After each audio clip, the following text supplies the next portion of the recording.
सावन बात सुन मोरे साजन, आई गईल सावन बात सुन मोरे साजन। दुगो कांवर मंगा दो ना, एक चुनरी रंगा दो ना।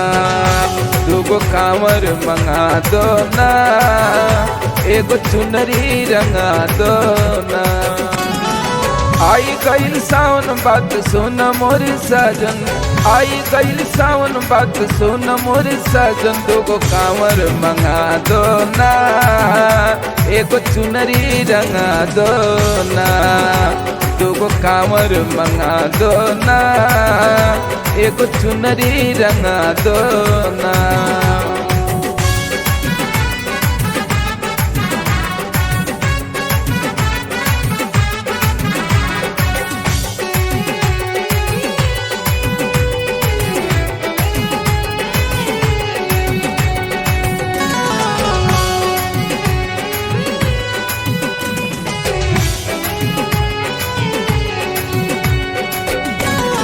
सावन में बन के कांवरिया, चल के बासियों के नगरिया।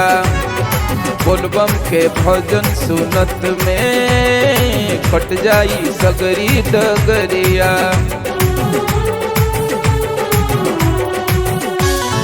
सावन में बन के कांवरिया, चल के बासियों के नगरिया।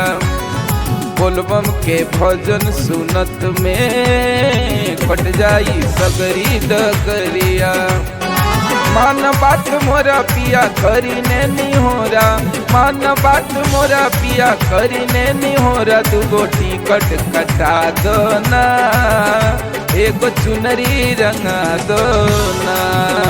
दुगो कांवर मंगा दो ना, एगो चुनरी रंगा दो ना।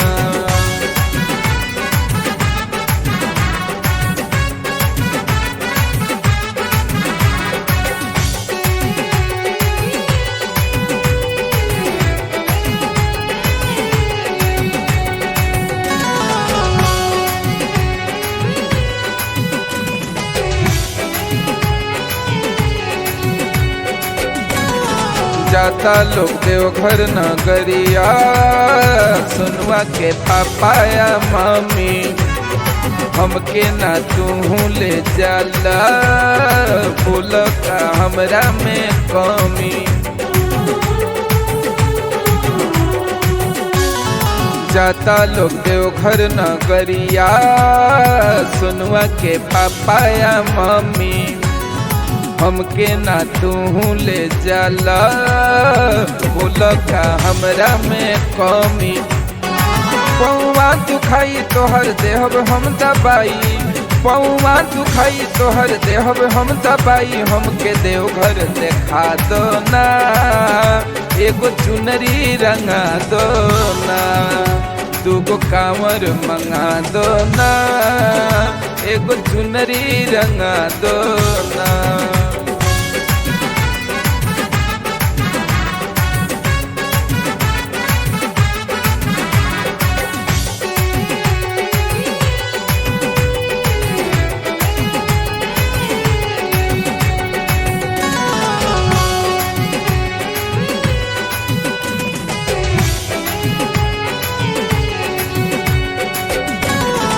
देखा ना जाता लोग संगही, शिल्पी पवन सिंह खेसारी।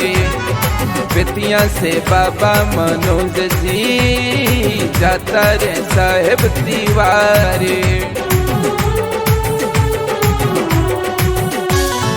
देखा ना जाता लोग संगही, शिल्पी पवन सिंह खेसारी। बेतिया से बाबा मनोज जी, जाता रे साहेब तिवारी। असरा में बानी भोला हूँ ओढ़तानी, असरा में बानी भोला हूँ ओढ़तानी। तनी दर्शन करा दो ना, एगो चुनरी रंगा दो ना।